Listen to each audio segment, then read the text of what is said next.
Se o Grimmel vencer, não haverá mais dragões. Agora cabe a nós dar um fim nisso.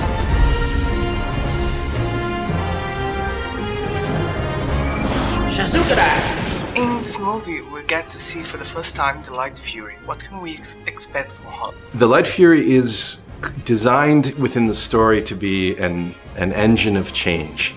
She comes into the story very innocently. She is elusive, very fearful of humans for good reason, and she has a unique ability to disappear in plain sight. By flying through her own blast and by heating up her skin, it turns like a mirror, and so she reflects her environment and seems to vanish. She has a very keen interest in Toothless, and he is of course immediately taken with her. So there begins this kind of cute romance between these dragons, but really what's happening is that within the story, she represents the call of the wild. She's reminding Toothless who he is and where he belongs. And that means that Toothless is becoming kind of seduced into the true world of dragons and away from Hiccup. And Hiccup must start to deal with the idea that what if I don't have my dragon? Am I still a capable and worthy human being without him? He's quite convinced that he isn't.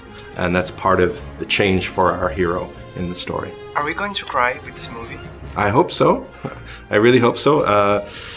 It's always kind of a disappointment for me when somebody says I almost cried, because I feel like we failed.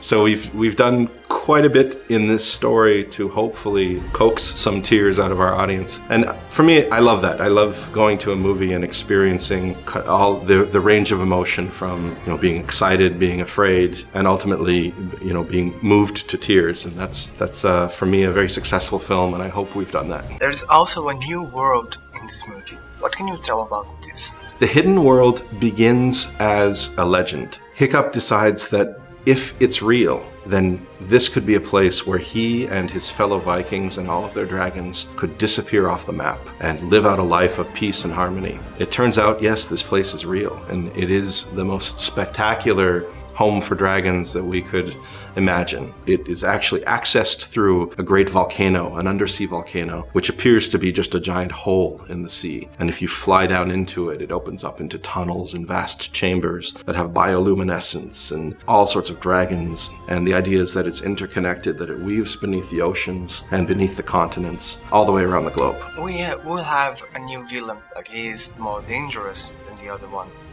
How? Well, I think Grimmel has quite a bit of personality, and he is intellectually a great nemesis for Hiccup because he fundamentally is an intolerant. He does not believe the dragons should share the same air as a human being. He's quite offended by Hiccup's philosophy that dragons and humans can live peacefully together. For him, that is a way of undoing civilization, and he plans to teach Hiccup a lesson. It really pits their core philosophies against one another. Olha só quem chegou!